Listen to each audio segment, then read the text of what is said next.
Hello, everybody, and welcome to the Tuesday Night Live. So, today we are talking about this phrase that has been thrown around a lot in self help spaces. It's kind of created a bit of an echo chamber. This phrase, authenticity is the highest vibration. And this mantra continues to get repeated, really with no origin. And it's become kind of a spiritual buzzword and almost a marketing tool. So I've been having this word floating around, this discussion floating around for a bit. And so I wanted to talk about it today because, the first thing that comes up when we think about authenticity, right, is someone being true to themselves, true to their values, doing what they believe, expressing themselves honestly, expressing themselves unapologetically.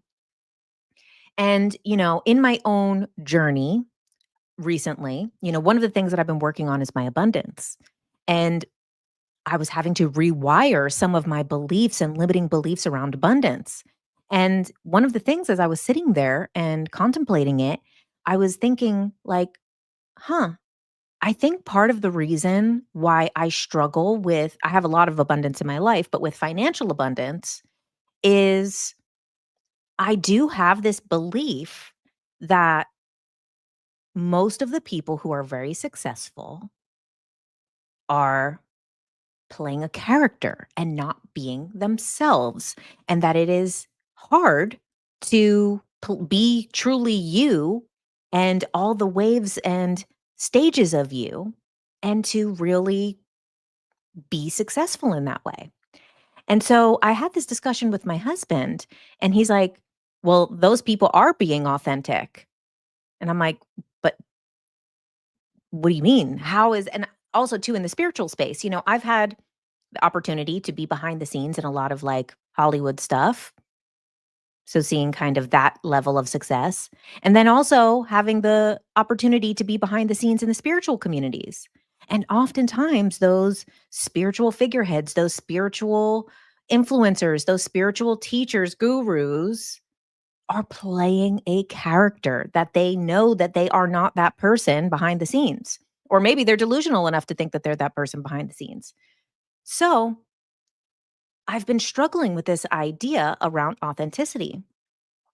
And my husband brought up the point that, well, they're being authentic to their ego. They're being authentic to their greed. They're being authentic to their materialism. They're being authentic to their wants, needs, desires. And then I'm like, wait, that's not my definition of authenticity. Wait, my definition of authenticity is not serving those things.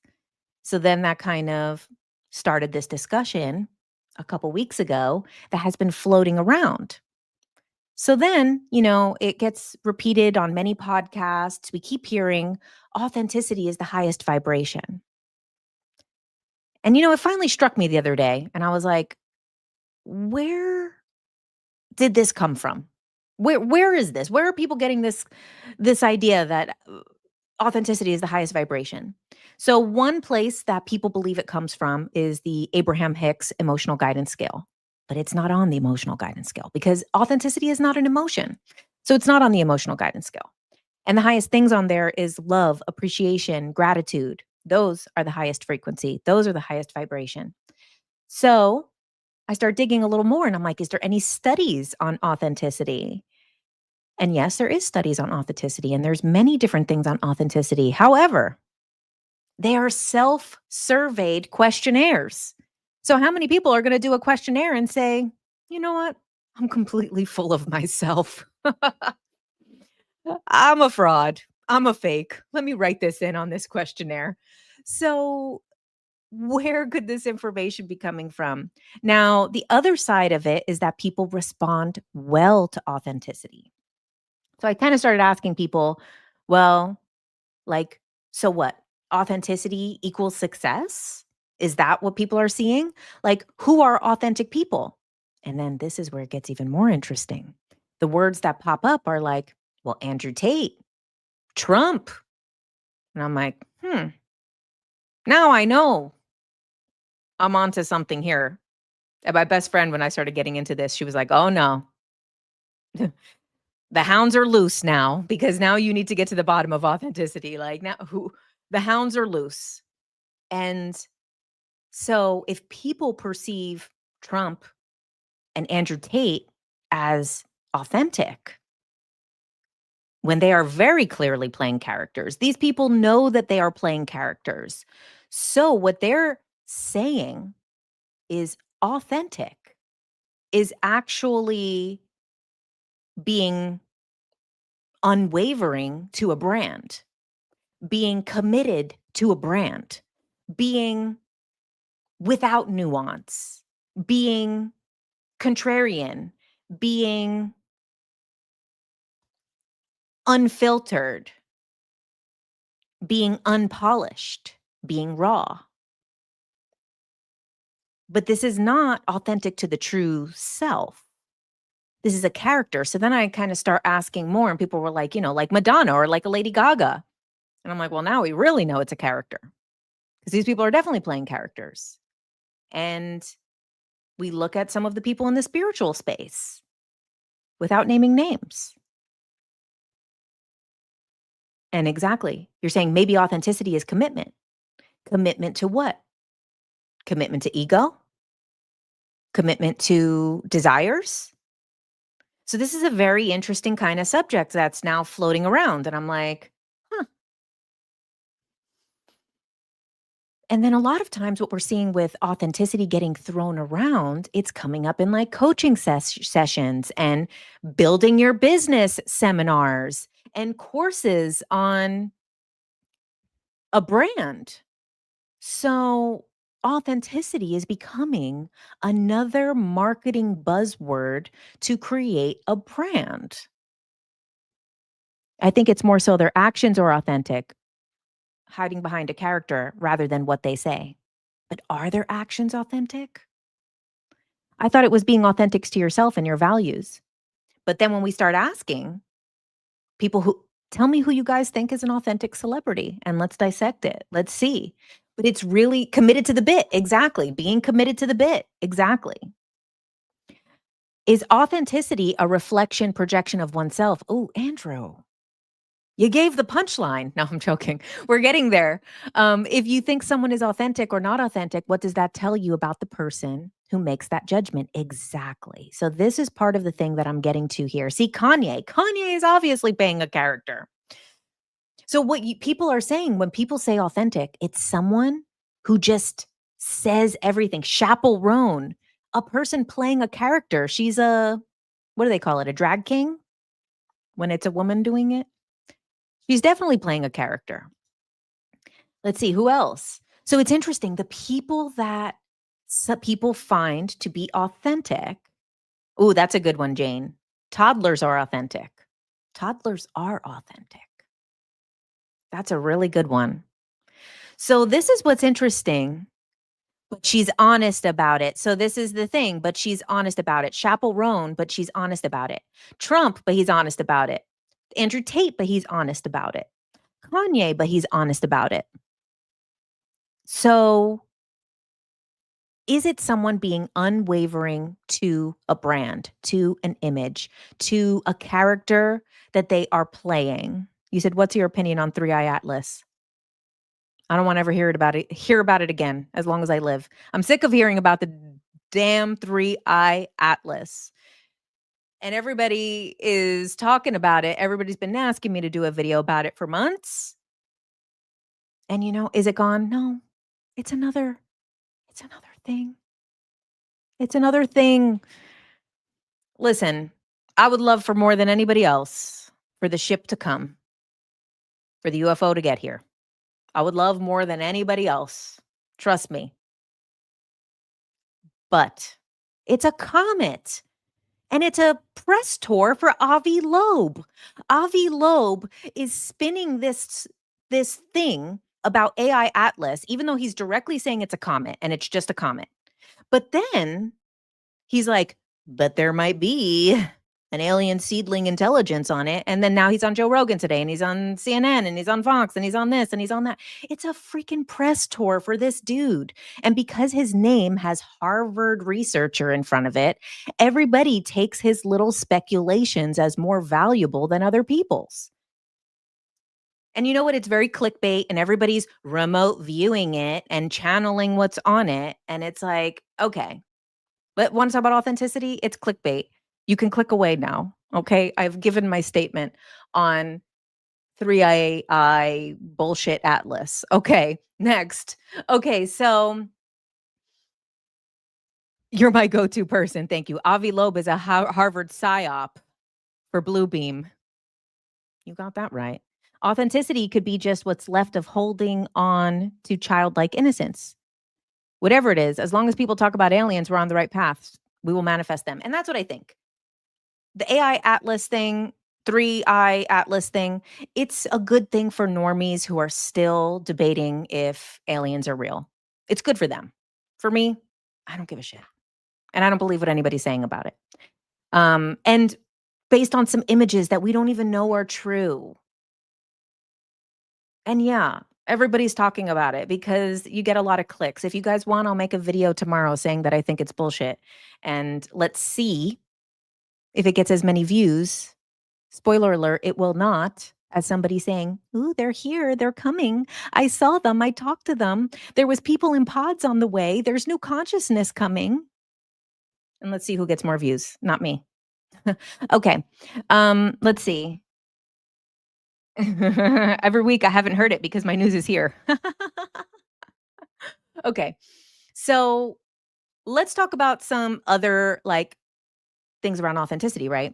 So a friend of mine today had given the example that Cardi B in the music industry. So Cardi B was someone who came into the music industry authentic and blew up, and people loved it. People resonated with her. But then they started to reverse engineer authenticity, and it has become a branding tool.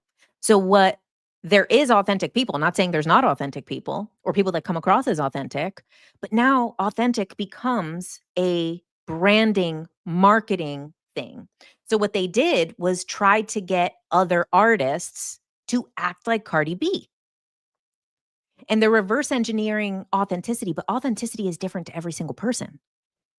And what we see a lot is what everyone is saying around authenticity is someone who is raw, unfiltered, but there's people who are collected. There's people who speak in a way different than that.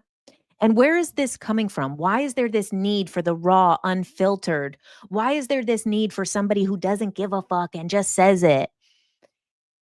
It's because we have lived in this manufactured, polished, Kardashian, filtered, um, media trained, publicity stunt thing.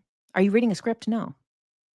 I have notes here, but honestly, I went far off the notes. I got to try to find where my stuff even is. But no, I wish I could do that. Read a script. It would come off terribly. And then people would say it's authentic because they got no idea. Okay, so this reverse engineering, yeah, having a strong personality. Exactly. Having a strong personality is what people perceive as authentic. Everyone is so reserved and afraid to say what's on their mind. Exactly. So what is this? Is this actual authenticity, or is this just people are sick of being reserved? People are sick of the perfect things, the editing. You know, they say someone's so authentic because they don't edit a picture. Somebody's so authentic because they don't say the media trained thing. But now we have even like Kardashians right now, which are being so authentic by saying where they got their facelifts done after 20 years of saying that they had no plastic surgery. It is part of a marketing scheme right now that is playing into a trend that people so desperately are sick of the media training, of the publicity stunts, of all of the things that we have regurgitated for so long. And now it's nice. Trust me, it's nice. I was drinking the authenticity Kool-Aid too, because it makes me feel good. It's a virtue. The highest virtue, spiritual pinnacle is authenticity. That made me feel good. It made me feel like, you know what? Everything's going to work out for me because I'm the authentic one. I'm the true one. And it makes us feel good. And it's a nice fairy tale. But really, let's look at who is the most rewarded, who is the most successful, who really is in those things. They're the people that are often playing the characters and that are unwavering and committed to that character, like a Kanye, like a Trump, like an Andrew Tate, like a Chappell Roan. These people who are so committed to the bit. And it's actually the very opposite of what I would consider authenticity. So, and I would still love some good examples. The toddlers was the best example. I think that was a good one. Let me see. Let me look at yeah. The authenticity is about manufacturing success, is actually what it is. Is Candace authentic? Is Candace authentic, or is she playing a character? You can't perceive authenticity. Do you mean as in general, people can't perceive it? And this is what we're getting to. Authenticity is still a perception. Exactly.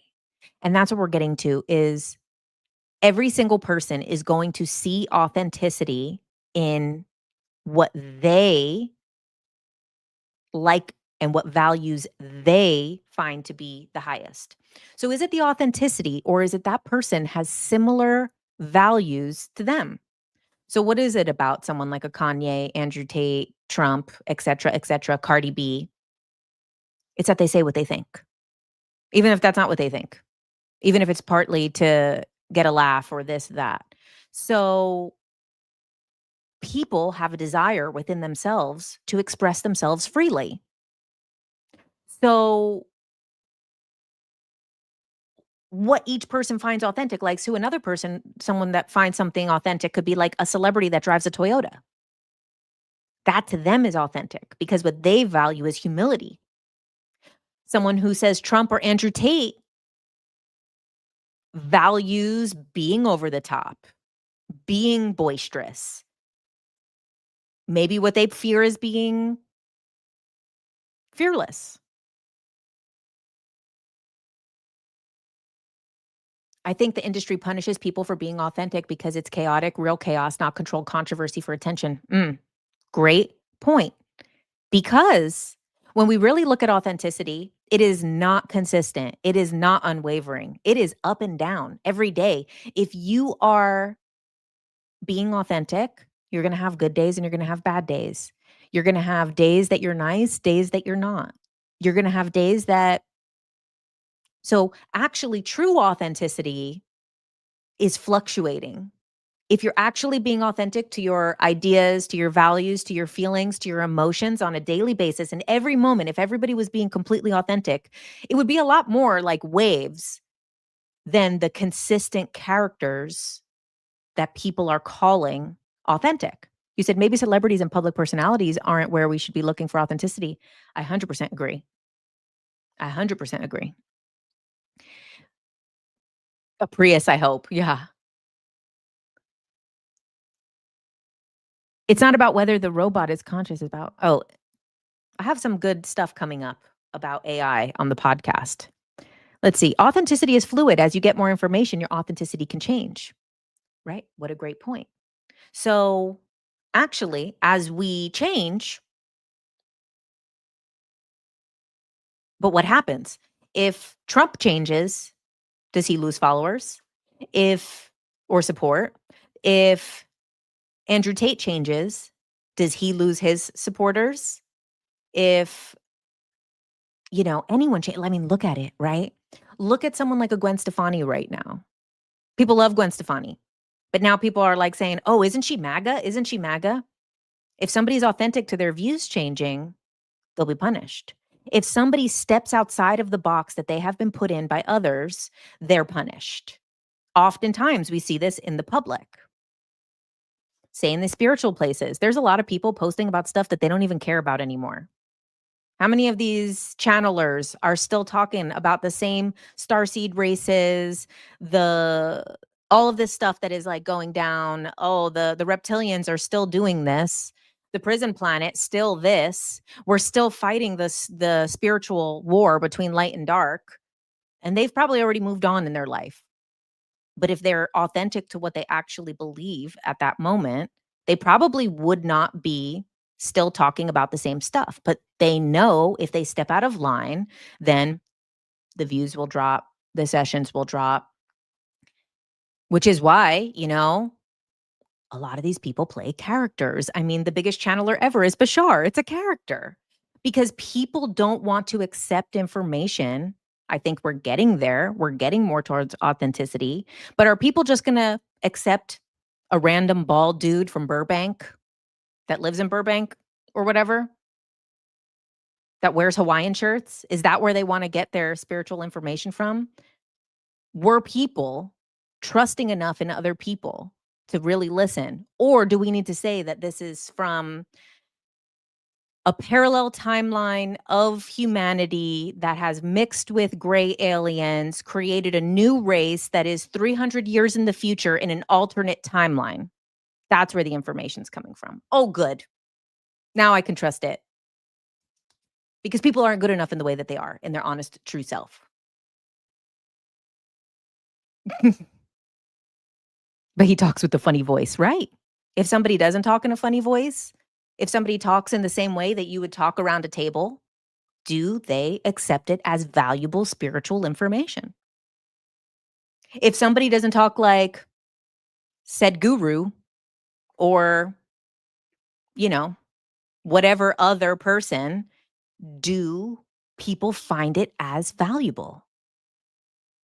If Andrew Tate came on his podcast and said, you know what? I'm a sick little baby today and I got a cold. And one of my 50 girlfriends made me chicken soup. And I wanted to cry today because I feel like shit and I got the flu. Are people going to be able to, in themselves, allow other people to be honest? And this is why we need to look at the people who we find authentic as an indicator of whether we're honest with ourselves. And you guys know, I come here every Tuesday. So when I was in my nasty, dirty, deep, dark shadow work in 2024, I came here still holding on by a thread. And I was talking about how I was messed up because the ego is so clever that it had even tricked me. So are these people playing a character knowingly? Or are they playing a character unknowingly so they feel they're being authentic? Because, like I said, true authenticity changes. It is not a consistent brand. It doesn't have a consistent message because you feel different as new things happen in your life, as new revelations happen, as healing happens, as you shed the layers that are not you. It does change. But can people hold a space for others to change? I think energy is authentic, most importantly. I think your intuition tells you like GPS. And I would say so. That's how I would feel. When I thought about authenticity, I thought I have a good barometer for authenticity. And then I started asking who other people find to be authentic. And then that's when I got scared and had to ask this question. I'm like, wait, the people that you find authentic are these people playing characters? Then what does authenticity mean to other people?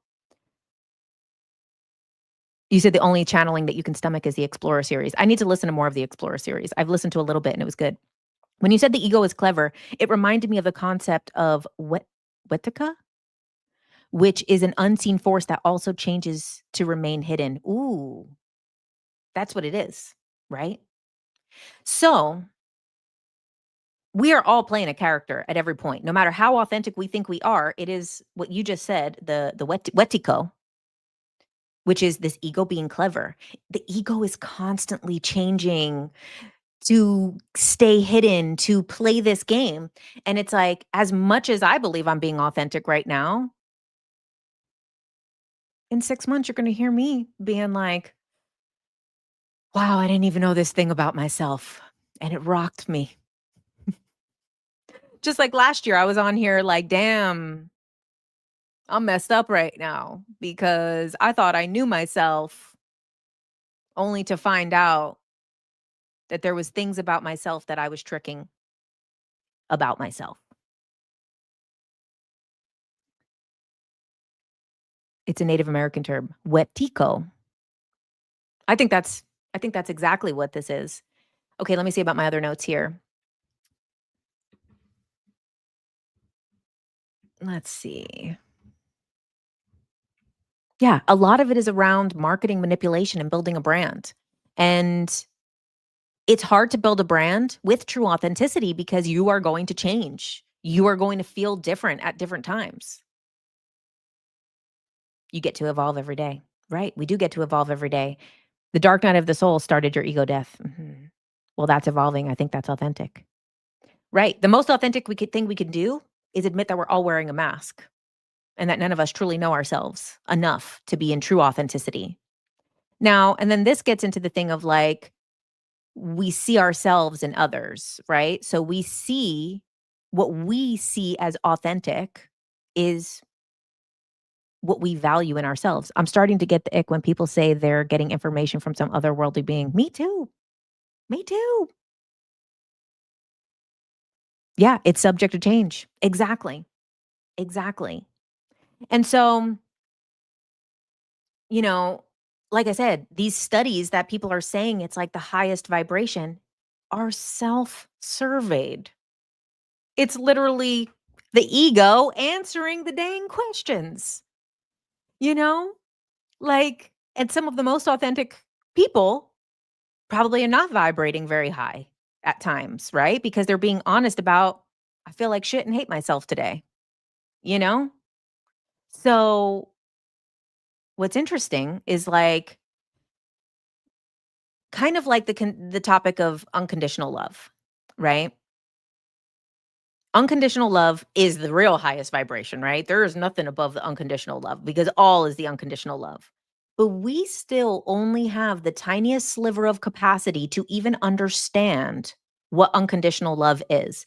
What we see as unconditional love is still a performative, dressed in all white. We're going to Egypt to unlock the codes.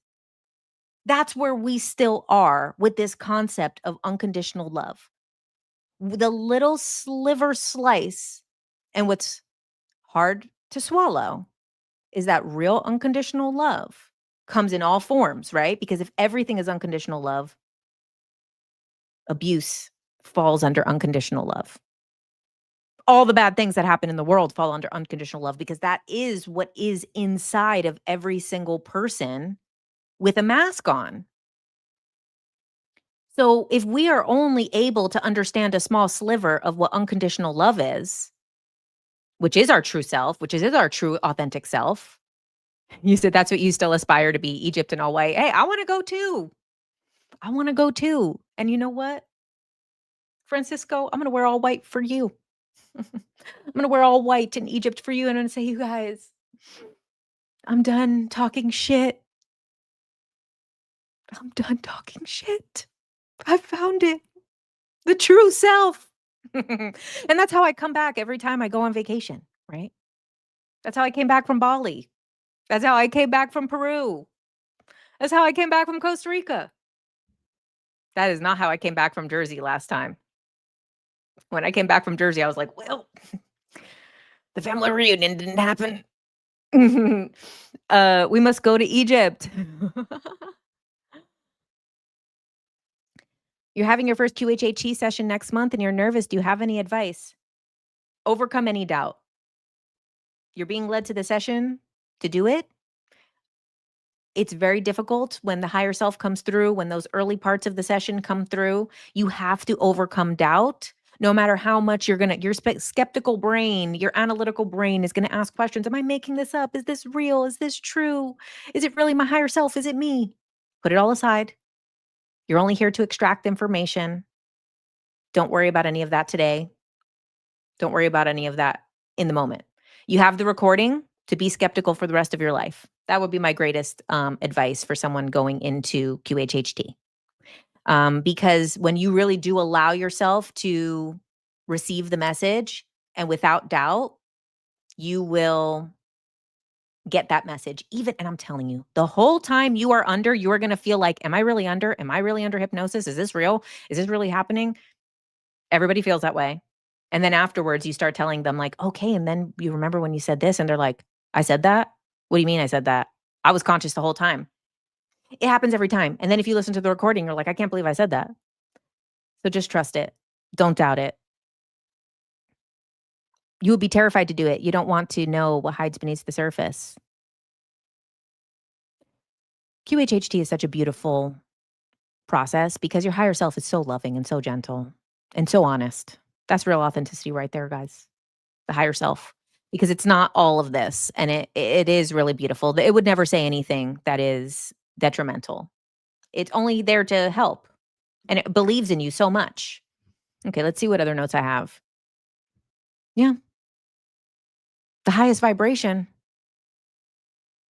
is admitting we're all full of shit and we're trying our best. Yeah. Yeah. That's what I have to say. We're all trying our best. We're all not perfect. We're all still going to judge. And this is what is so inauthentic. So now I got to get into it because I'm triggered. I just triggered myself. Okay. I triggered myself because let's talk about judgment, right?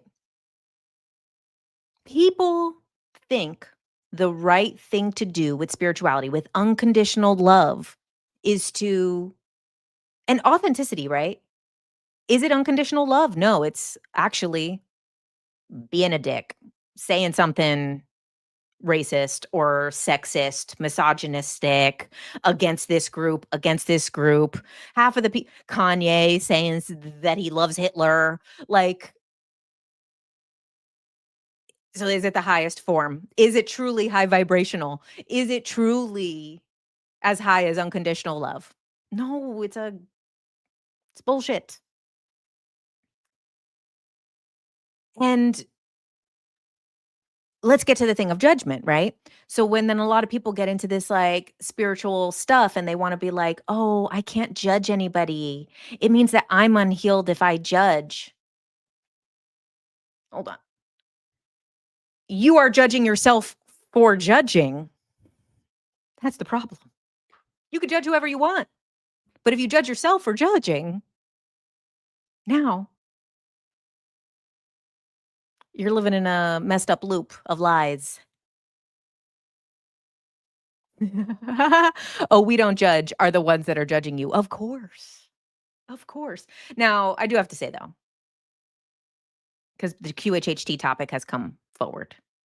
In that situation, I don't judge anything. I would never judge anything. When you hear someone's life story and when someone is open and honest about who they are and what they've experienced, because you talk about their life story before you go, you understand that person in such like a deep, pure way. Nothing would have judgment in that way. You know, I have a lot more judgment towards people who put themselves out there in a different way. You know, like that's something, I mean, a lot of what I judge is these voices that are in these spiritual spaces. And it's, you know, partly because I'm protective of like people who are consuming this information and this content, you know, like in these spaces, I am protective of those people. Like that's why I want to find the truth of things or find answers of things because I do care. We tend to judge people we don't understand in whatever form that takes, right? And I guess that's also why, you know, when you do sit with someone, you don't judge them because you fully understand them. And I don't know who any of these people are. I don't know who Andrew Tate is behind closed doors. I don't know who Trump is behind closed doors. I don't know who I do know a lot about Kanye behind closed doors because this person I used to know like worked with him and all of this stuff. So, you know, I saw a lot of the text messages and whatever because the person's a big mouth and can't keep anybody's secret or information to herself. So I did see a lot of that. So I did see a lot of, but that's what I mean is I've also had the opportunity to see a lot behind closed doors. And right, judgment is the kind of way of comprehending others, right? So when we're seeing people kind of unapologetically say something, what about the people who that is not them? Are they not authentic? Is the person who is more collected and more reserved in the way that they like to communicate, does that mean that they are not authentic? Do we devalue people who are not boisterous? And that's why it's just a trend. It's a trend. The pendulum has swung from cancel culture, filters, Instagram life, Kardashian type fake reality stuff to I want someone who just says whatever, balls to the wall. We've done so many politicians saying the nonsense that is all not true, you know, that's why the pendulum swings. Is it true authenticity or is it just we're sick of what we've been seeing? Which is not authentic, right? Do we actually genuinely believe what these people say and agree with it and think it is a good value to have that resonates with us? Or are we just that triggered enough by the fakeness, by the PR that we're willing to convince ourselves that a character is authentic?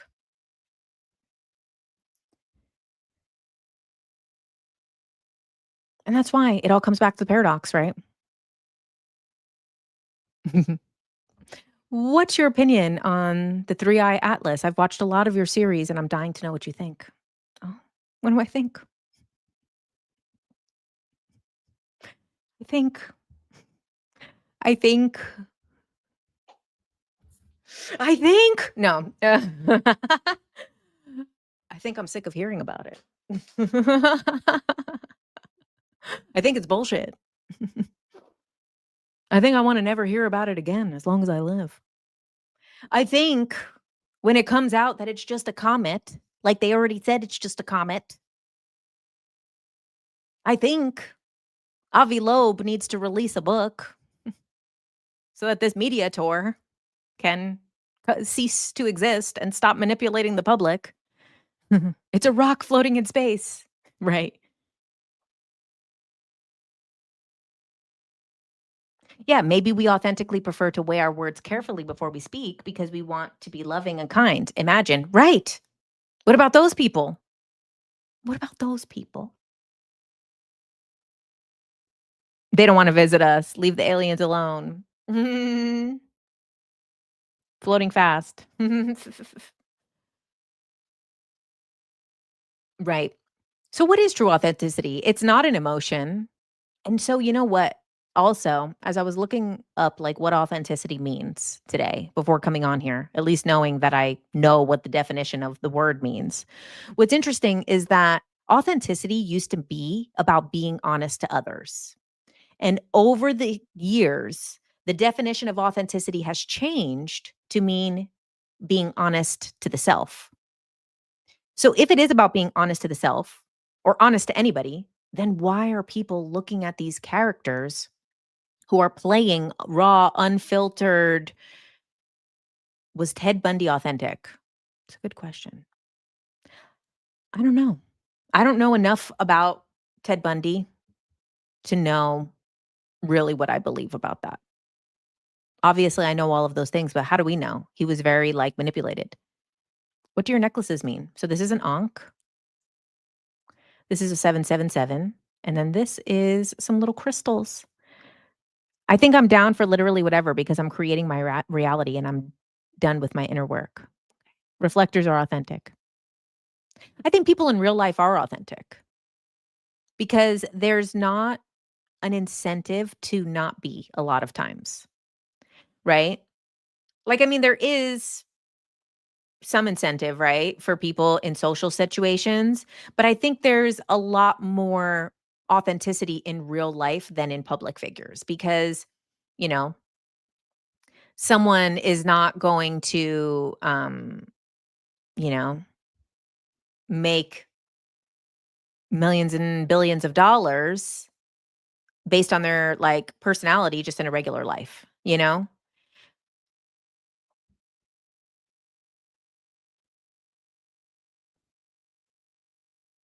You said, "I think it's a really cool interstellar rock," and some of the people who said the last interstellar rock was aliens are the same ones saying it now. Exactly. Exactly. I know. That's what I'm saying. I'm like, "Should I just make a video saying that I don't fucking give a shit?" Since everybody keeps asking me. Um, how do they know a comet's whole life story by photographing it millions of miles away? The comet used to be this comet used to get up at 7 a.m. every day. You could tell because it's purple. Right, they don't know anything. We're looking at pictures that may or may not even be real, that might not even be what we're thinking about, and this is the same thing as everybody projects. The same way that people are projecting what is authentic, people are projecting onto this AI 3 whatever the fucking atlas is, okay? Whatever the heck hell that thing is, um, you know? So people are projecting the same thing. So, we have people being like, I don't know, a friend of mine was telling me that they saw some video of someone saying they remote viewed it. And then on the remote viewing, there was like pods and consciousness and like beings and blah, blah, blah. And then someone else said that they were like, oh, it's a biblically accurate angel because the lights are eyes. And then someone else was saying, like, it's a ship and it's a ship in disguise. And yeah, Jesus is on 3i Atlas, right? It's the rapture. It's Jesus coming back and we're going to be raptured. Like people are projecting whatever they want to benefit them, you know? And at the end of the day, they get the clicks and in, whatever amount of time when we find out it's not that, it doesn't matter because they got the clicks when they wanted it. I just hopped off chat to like the live and there was a casino game that had a 777 huge. Oh my god, Gary. So, okay, about this 777. My husband just got me this necklace because we're doing a abundance course, which is what sparked this whole authenticity conversation and has me really dissecting authenticity from this and we had to come up with our definition of abundance. And the definition that I had 7 components to what abundance is. And so and I believe abundance is a lot more than money and financial stuff, that it's love, it's opportunities, it's community, it's health, it is wealth, it's, possibilities, it's creativity, it's all of these different things, right? And so my definition had 7 components to it, and I had to write it 3 times to remember it, which I did not do a great job of remembering it right now. But then you put it into a symbol. And so the symbol I picked was 777. Like you said, I didn't even think at the time about the jackpot. So now the back screen the screen on my phone is a 777 jackpot. I just and also in the last couple weeks, I'm like, damn, Kabbalah keeps coming up. Like Kabbalah's always been around because it's kind of the foundation of all spiritual teachings and all concepts and all religions. Everything comes back to Kabbalah. And so, but lately it's been like knocking on my door of like, you need to like get deeper into the Kabbalah stuff. And then so like I signed up for the Kabbalah.com for the Madonna course that she has on there, which is interesting. It's just like discussions. And then I realized on my way to Louisiana, let me go grab it. I pull up my pants so my underwear's not hanging out.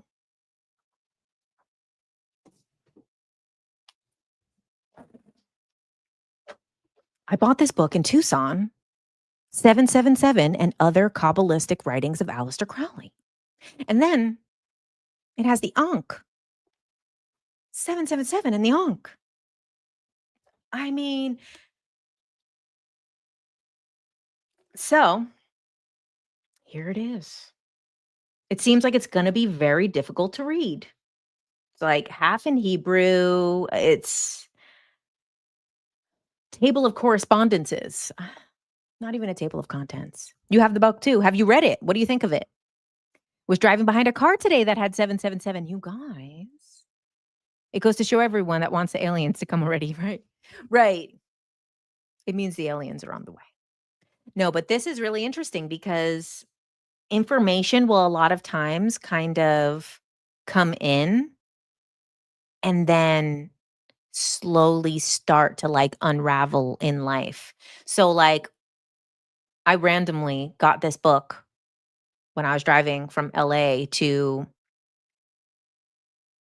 Louisiana, and we stopped at Nexus Bookstore in Tucson, which is like, oh my God, like I never have enough time there. I need a whole entire week to be at Nexus Bookstore if you're in Tucson or going to Tucson or passing through Tucson.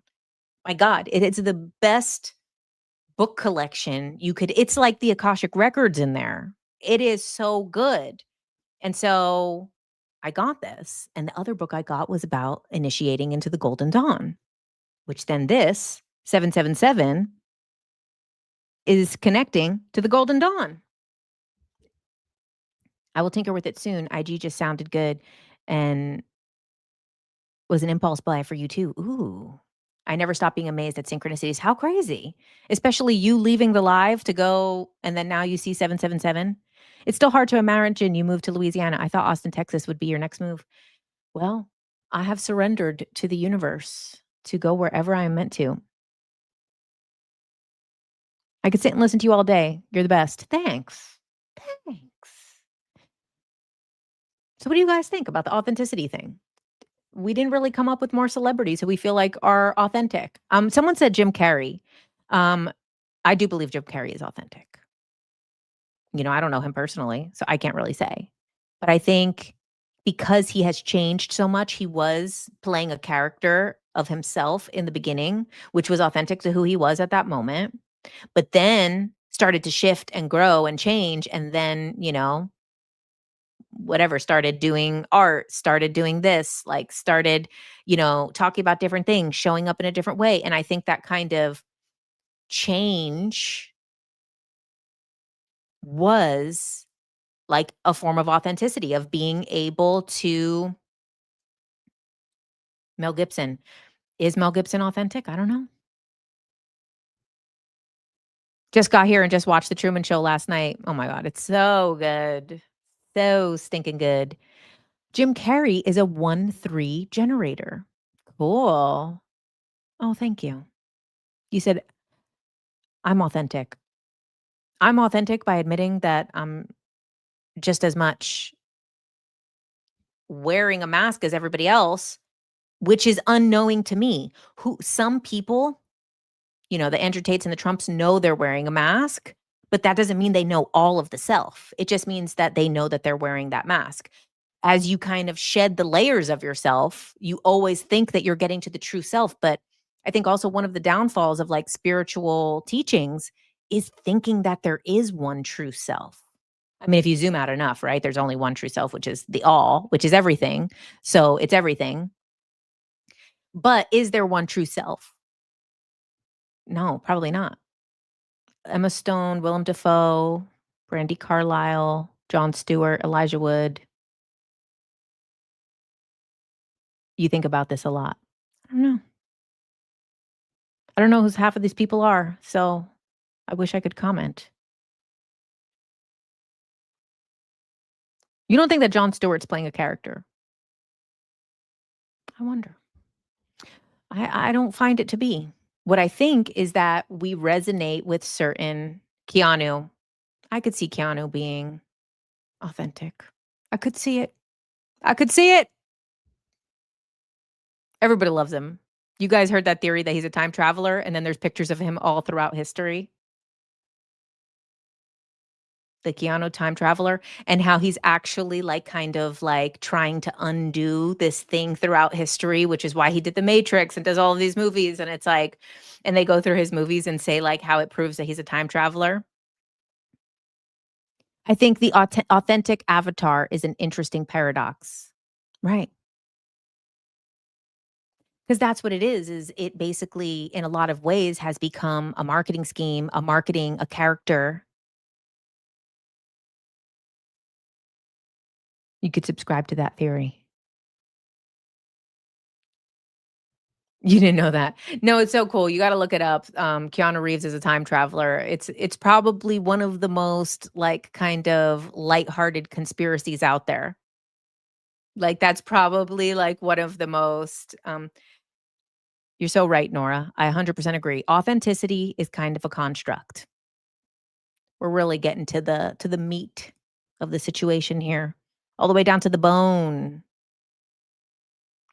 It's a construct. It's another virtue that gets us and our ego doing the dance again. Oh, I'm authentic. That person's authentic. Authenticity is rewarded. And it's another dance of the ego to trick us once again into thinking that we know ourselves. Oh, Candy, you must have just got here. You said authenticity is the highest vibration. We just broke the whole thing down. To the core programming, it is. Yeah, it's literally just an echo chamber of the self-help spiritual community. Authenticity is truth. Oh, unfortunately, we're 50 minutes into this discussion. Um, but I do suggest you go over to YouTube and watch the beginning of the live because it's also on YouTube right now. But I do suggest that you do because we really broke down this construct of authenticity and that it's basically become a branding ploy and an overused spiritual buzzword that has very little behind it. You said being authentic is not wearing a mask. Who do you think is an authentic celebrity then? Like who in the public eye is authentic? I like that we're coming back full circle here. Yep, just like alignment is another buzzword nowadays. Yeah, I do believe in alignment because alignment is I don't know if alignment is as subjective as authenticity, right? Alignment shows up in synchronicity. Alignment shows up with perfect opportunities coming in, you know? So I do think that alignment is a real thing.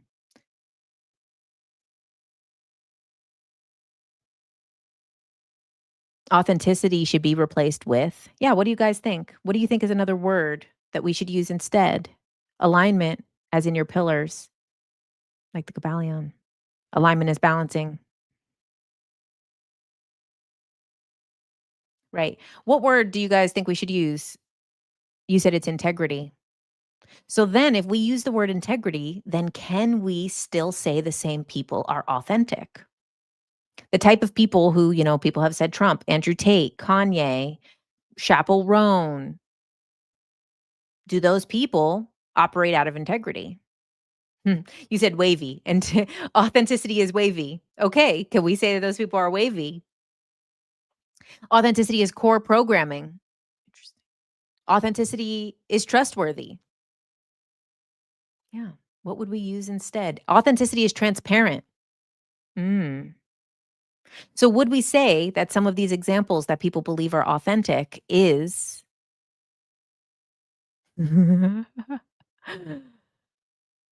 You said you had me at Bashar. Authentic is being true to yourself. Okay. So are these people who say whatever they are thinking, are they being true to themselves? Are they being true to themselves in that moment? And does that mean they're serving the ego? They're serving desires. They're serving materialism. You know, is Elon authentic?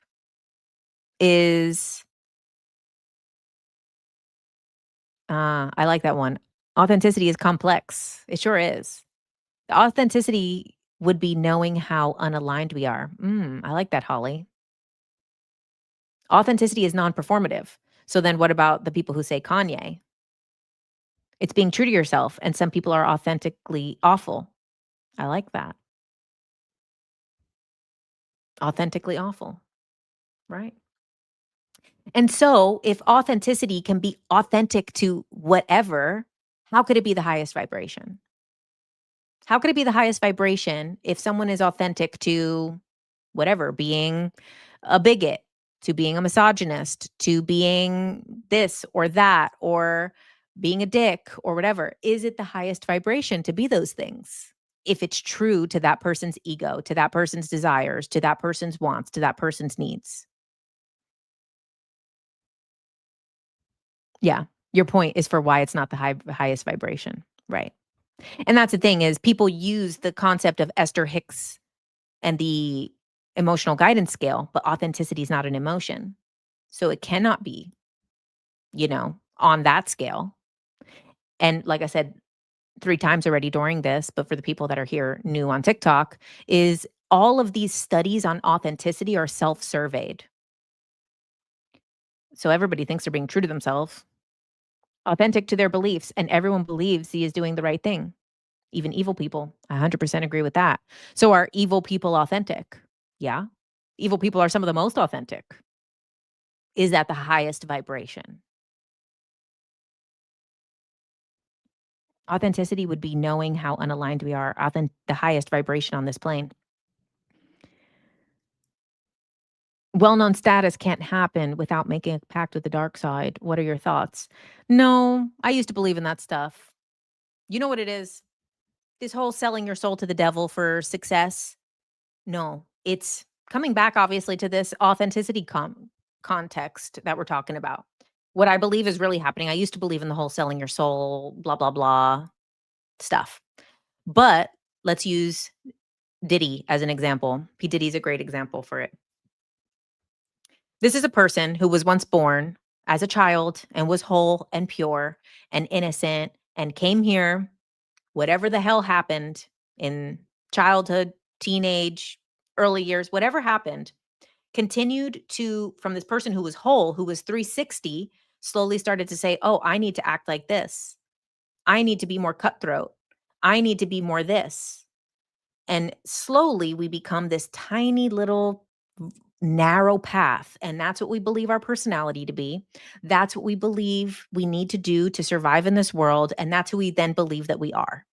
But all the little fractals, the rest of the 360, crack off and crack off and crack off. And in shamanism, this is why they have soul retrieval, because they believe that these little parts of the self get stuck in a loop. And then they keep playing in that loop. The 5-year-olds that got that horrible thing that happened to them, the 10-year-old that got humiliated, the 12-year-old that didn't get the part in the school play, still live in those times. And part of the soul still exists in a loop in that time. In psychology, it's parts work. So a part of the self breaks off and gets stuck in that trauma, and a part of that self continues to be served by the ego, still exists in there. In Joe Dispenza's work, he talks about what we believe to be our personality is just a series of habits and behaviors that we have convinced ourselves is who we are. And then, in Carl Jung's work, we have the shadow, these parts that have cracked off, and these other parts that are unconscious parts of the self. And there's every single, it comes up in every single type of teaching, because this is what's happening to us. We are once whole, and then we start to fracture off. And these other parts of the self in religion will be called demons. And this is, a possession or something. But what it actually is a part of the self that breaks off and is stuck in that way. But then negative behaviors start to feed that. So let's use Diddy as the example. Let's say there's a part of him that found out that you're not going to get your needs met unless you take, unless you steal, unless you drug people, unless you do take advantage of people, unless you are cutthroat and get what you want and take what you need and do whatever you want and put people in their place. And that part of the self that had to learn that because of a soul fractal, because of a part of the self, because of a trauma, because of a personality trait, because of a shadow, because of the unconscious, whatever you want to call it, because of a demon, now starts to get fed junk food, which is cars, bitches, blunts, platinum records, getting away with murder, all these types of things start to feed to that other self. And that other self gets so powerful that it starts to overshadow the main self. And that part, especially with substances and things are involved, takes the front seat. And we all have this. It doesn't need to be as extreme as that, but it starts to take the front seat. So what people believe is selling your soul to the devil is actually losing yourself to the evil or whatever, Which is you? What is evil? Like we just talked about. Evil is when you have forgotten that you're part of God. When you've become so disconnected through hurt, through pain, through suffering, through addiction, through everything, through neglect, through rejection, you become so separate from knowing that you are light, that you are God, that then you become evil, right? Which is obscuring of light, dark. You become dark. You have to sell your soul to the dark, people were saying. No, you don't have to sell your soul to the dark. A part of your soul fractaled off and got so dark and so dense, but then it kept getting fed with substances, experiences, greed, materialism, that it takes the front seat. And now it becomes the main personality and it takes over. That's what possession is. That's what demonic possession is. That's what selling your soul is. It is losing the true self and giving into the part of you that was wounded, that then got fed so much junk food. Now, if that part of yourself that's wounded gets fed like inner child work, healing, loving yourself, all of those things, then it gets fed nourishment. And like a dog. Oh, okay. TikTok. It gets fed, like, let's say a dog has been abandoned in the street. Now that dog, as you approach it, it's scared. So it's like gonna growl, maybe gonna snap at you, try to bark. If somebody is aggressive towards that dog's gonna go crazy, is gonna bite them, is gonna, try to kill them, try to rip their head off. You approach that dog with love, with healing, with care, with food that it needs, with nourishment, and you're patient with it, it becomes an amazing dog. So that's what happens to the fractals of the self. And this is what also comes back to the authenticity. A lot of the people who we are calling authentic, it is the wounded part of themselves that got fed junk food, the demon part of the self that has taken the front seat. And it is so good and so convincing because those things are so convincing that they even convince us that they are the true self. And we believe that these fractals of the self, especially the successful ones, the more successful a fractal of the self becomes, the more we will believe that that is the true self because it is the one that is being the most rewarded. Now, being rewarded could be like Diddy, cars, houses, freak offs, or it could be getting rewarded through addiction and that person is still getting that hit of that drug and it's getting rewarded in whatever that form is. It is not always what everybody would consider to be valuable rewards. It's what that fractured part of the self considers to be a reward. So authenticity is on a spectrum within its own polarity, good versus evil, light versus dark. I mean, I wouldn't say good versus evil, but because that topic came up about do people have to sell their soul to be successful? Can people be successful being the true self? Yeah, I would like to think so. But will we ever know our true self? I hope.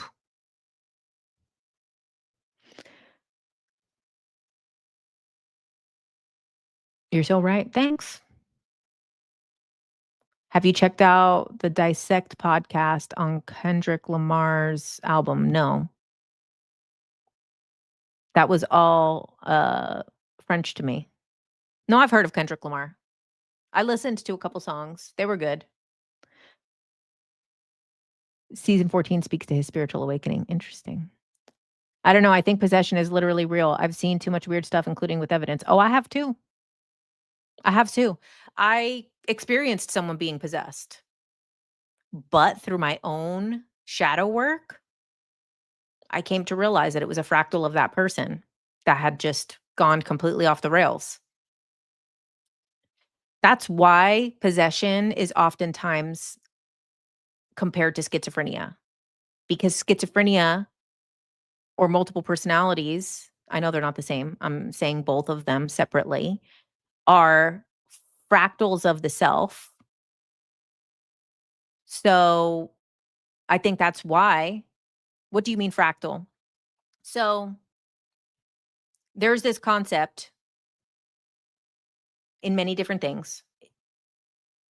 The shadow in Carl Jung, the parts work. If you look up parts work, in shamanism, there's the spiritual aspect of it, which is these soul fractals. So it's basically you are a whole soul, or, as much of your soul that you come here with. But when we have traumatic events, we lose a part of ourselves. So someone who was abused as a child lost a part of themselves and is stuck in that time. There's a part of them that is still stuck in that story, still stuck in that loop. And what we actually have to do is retrieve them. This is what inner child work is. Inner child work is a form of parts work. It's a form of soul retrieval.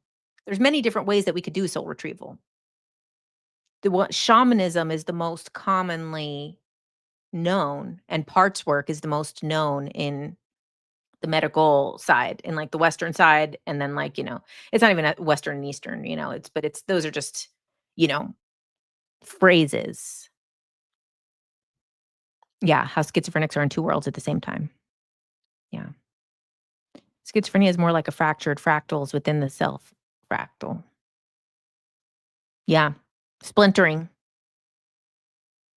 So that's what it is by these fractals. But these fractals can become very powerful and can sometimes take the front seat. And sometimes the ego likes being that fractal more, right? Sometimes the ego likes to be the person who gets high or drunk more than they like the person who is there every day. Sometimes they like to be the person who, like Diddy, gets to be bad boy records, right? Not little Sean, who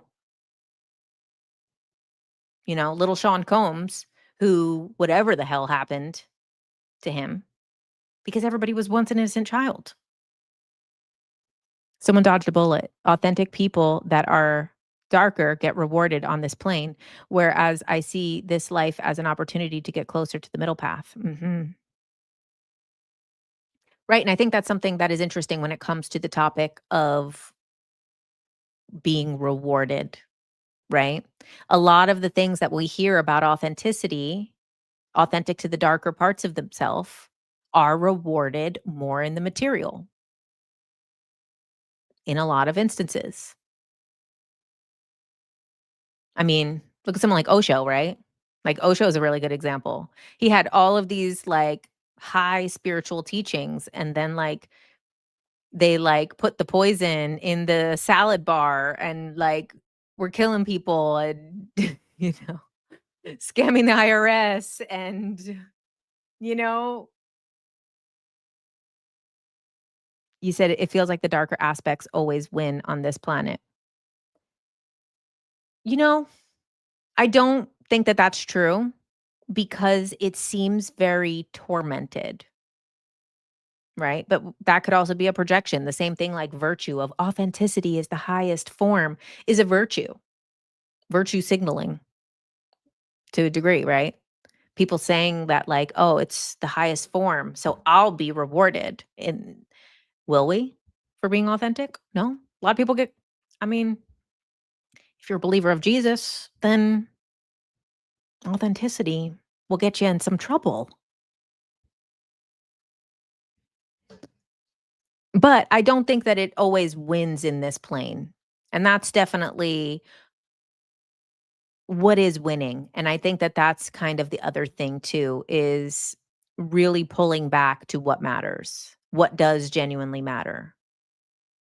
If we remove some of these lower metrics like money, fame, things like that, do those things actually win?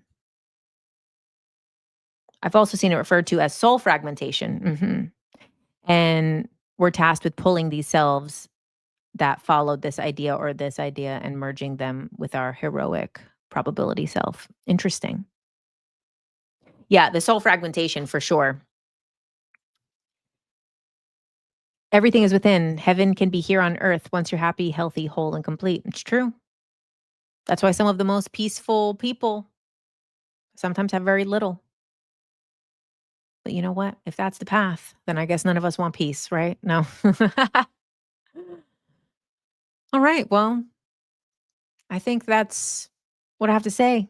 Yeah, wholeness. Right. I can understand that. Do you think humans are one huge soul fragmentation? Right, we are. We are all one fragment of the one fragments into all of us. And then we have the ability to kind of fragment in ways, right? So that's a good way to look at it. Like, so when our soul fragments, we're distortions of the true self, right? That's distortions of the true self that I'm not good enough. Things never work out for me. Bad people get all the things and good people are punished. These are false, distorted fragments of the true self. What is the true self? Is God, the one, the source, the all, the universe. We're distorted fragments of God who think, you know, all the stuff we think about ourselves and about others. So I guess, yeah, every time, and I mean, right, like a mirror, right? We have a mirror, we could see an image. You break the mirror, the image becomes harder to see. Break the mirror more, harder to see. More, harder to see. So the more fragmentation, the more distorted it gets. Ooh, we closed it on a banger. Let me see if I had any other notes. Screw the notes. Can't can't beat it. If we were all fragments, then we would get along, in my opinion, but we don't. Why would we fragment then? Right? So these are both hands. They mirror each other, but they're different. They're not the same. Like just because we're all one doesn't mean we would get along. Even our own body doesn't do stuff like that. Sometimes people's own immune systems attack their own body.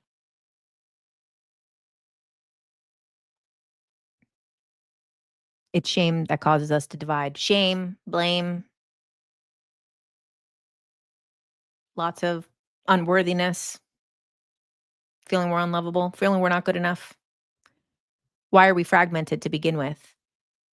From the one? Well, so that the one could experience itself. So then do we ask that question?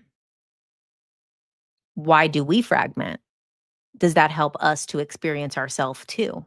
Right? So if our soul fragments, is that helping us experience ourself? Yeah, in some way. What is the point of it all? A game for fun? Fun? Maybe. Experience? Yeah. A game could be serious. A game isn't always la la la. A game could be serious, but yeah, to experience things consciously. That's what brings us back to ourselves. People in the same family don't always get along, and then strangers become family. That's true. You said, "What did I miss?" Oh, Edison, everything. Everything. Oh, everything. Oh, thank you. Does it help you to have compassion for people that are different than you? I do have compassion that are people that are different than me. You know who I have the least compassion for? People that are like me, actually.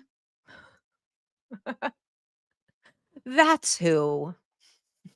Okay, you know what? Let's pull a card or two for us, and then we'll close out.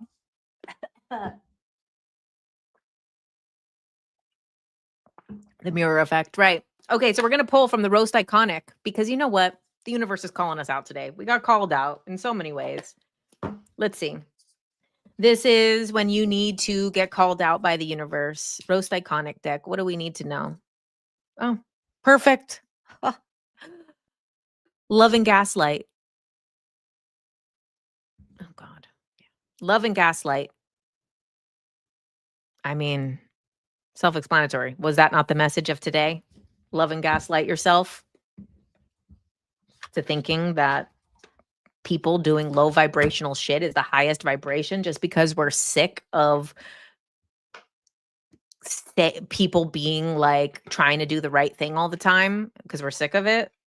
Because we're sick of ourselves feeling like we have to do the right thing all the time. So we're putting shitty people on a pedestal of authenticity because we're so sick of the rules that we've given ourselves of how we have to speak and act and show up in the world, that we're judging ourselves for judging, that we fucking put people on pedestals. Ugh, you guys, how much better. This couldn't be better. The Love and Gaslight and Demons. The Demons card. Demons. Yeah, we're putting people on pedestals because they're saying what they think. The Demons card. This is a good one. And don't get scared. Don't get scared.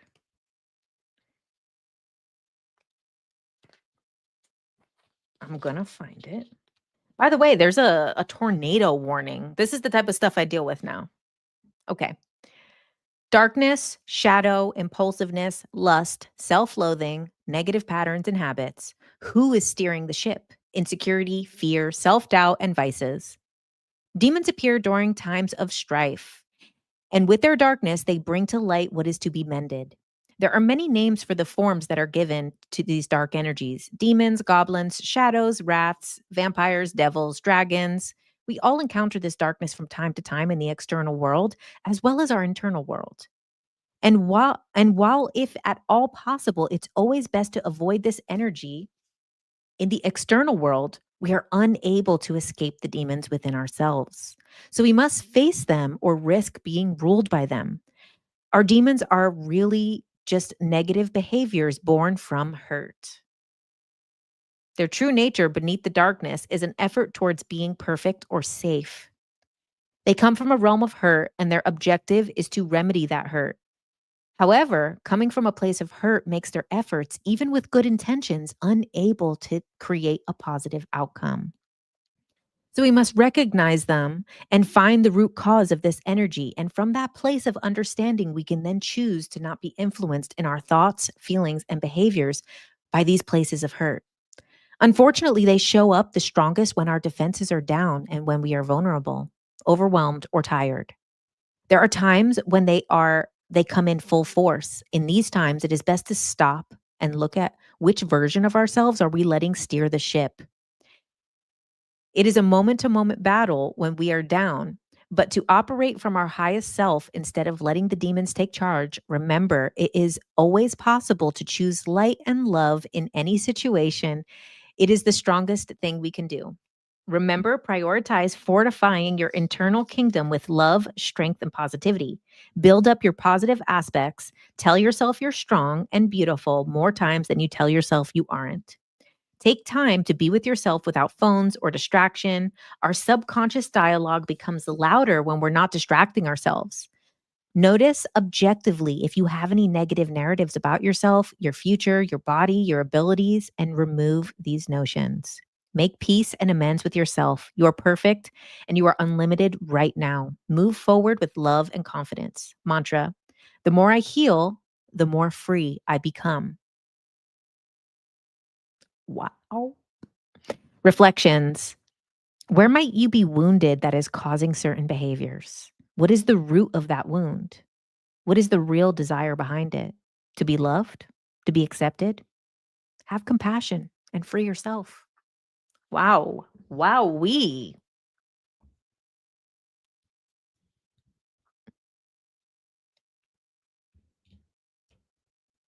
What is that deck called? It is called Mike Wilcox Tarot and Oracle.